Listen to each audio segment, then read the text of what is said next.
Welcome back. In this episode, we are going to address the question, what is the best way to own rental property? Well, I've helped a lot of people optimize their assets on their non-owner occupied rental income properties, whether it's a single resident home they're renting out, a duplex or multi-family unit complexes, even commercial properties. You're going to be shocked when you hear what I have to say. But I believe, and what I've always done, is keep my rental properties mortgaged to the hilt. And I keep the equity separated in a position of liquidity, safety, earning predictable rates of return at 200 to 300% greater than the net cost of the mortgage, because that's what protects me during the downturns in the market, because real estate markets are like the stock market. They have ebbs and flows. So I'm going to share some stories with you of actual clients that didn't understand what the rent multiplier was. You ready?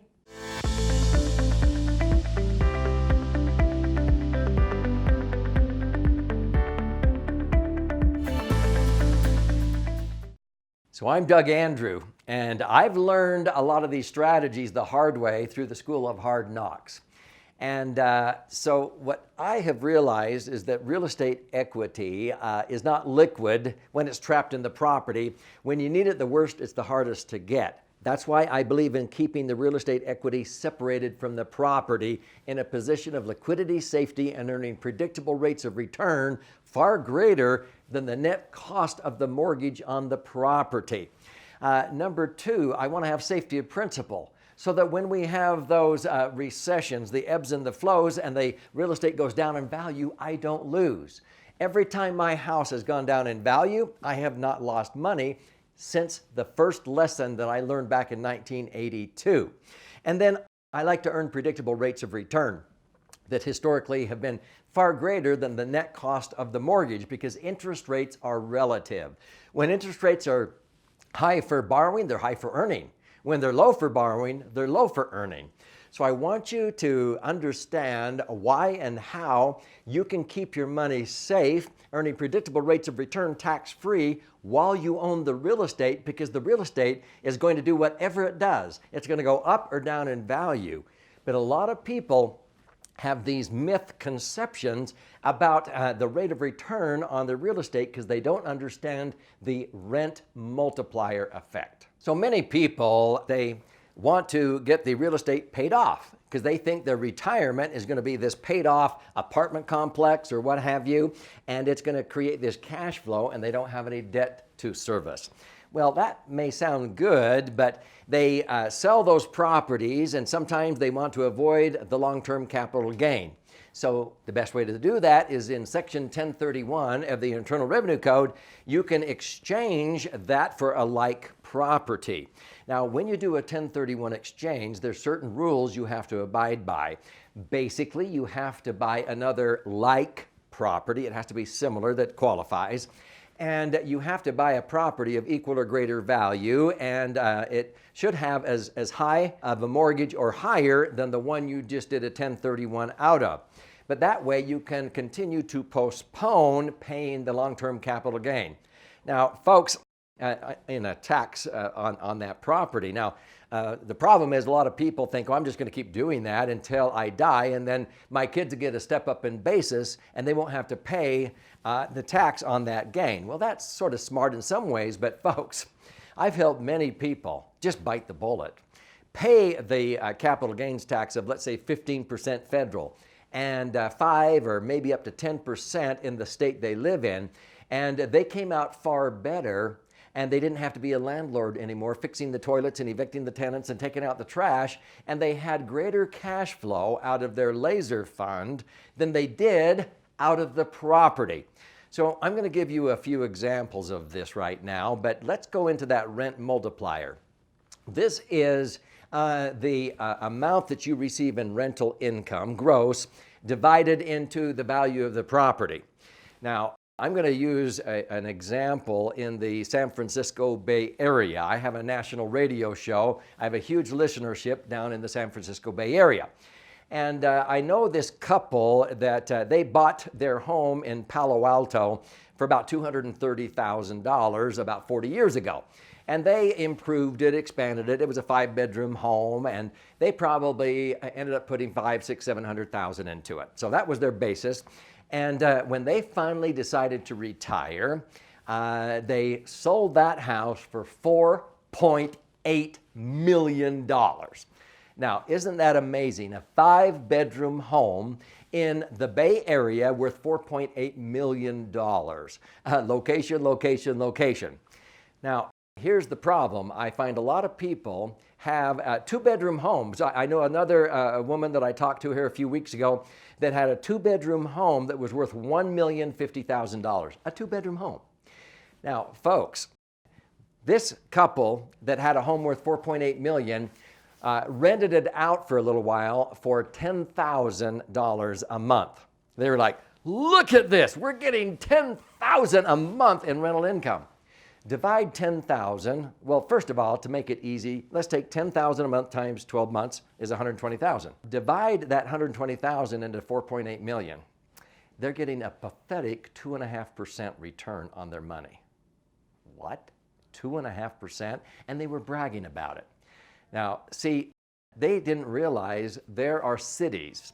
As I'm speaking, there's cities like Memphis, Orlando, where a 5-bedroom home is worth about $300,000, and it rents for 1% of the value. In other words, a $300,000 home rents for $3,000 a month. That is a 12% annual gross return. If that home is really worth $4.8 million, and I sometimes question that, it should be renting for $48,000 a month, but it's only renting for $10,000 a month. They're earning 2.5% in cash flow. See, cash flow is the real king there. It's not this piece of real estate that's worth $4.8 million. That's just a number on a sheet of paper.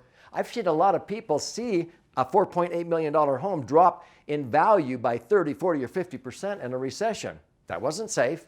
That's why I keep my equity separated, so that when it hit the high water mark of 4.8 million, if it goes down in value to 3 million, I don't lose because I got my equity out and it's earning a rate of return greater than the cost of the mortgage. So I'm in control, not some mortgage company, not the economy.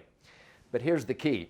We helped that couple sell that property, and they took $600,000 and built a retirement home in another state. And that $600,000 home was twice the home they sold in California. We took the net, even after paying some capital gain tax, and they own 25 homes now in cities like Memphis. And by leveraging, they resurrected tax deductions by using that leverage, but they have 25 homes now renting for 1% a month. Do you know what that money, even net after tax, I think they ended up with $3.6 million to do that with. That $3.6 million at 1% is generating $360,000 a year of tax-free income, or net. Folks, how much more is 360 than 120? We tripled their cash flow on the same real estate equity by doing a 1031 from one home into other homes in another location, and we tripled their cash flow. But not only that, they have a newer set of properties than the old home in California, which was built 50 years ago. We have done this so many times. The woman I mentioned that recently sold a 2-bedroom home in San Francisco area for $1,050,000 now owns 5 homes, 3 in Memphis, 2 in Orlando, and she has tripled her cash flow by doing that. That is the smart way to own rental properties, and you don't pay cash for the new one. If I were you, I would leverage it. I would take it and put a down payment if you have to, and then you borrow the difference, and as long as your new mortgages equal or exceed the previous one, you can tax deduct the interest. You don't have to pay a capital gain tax.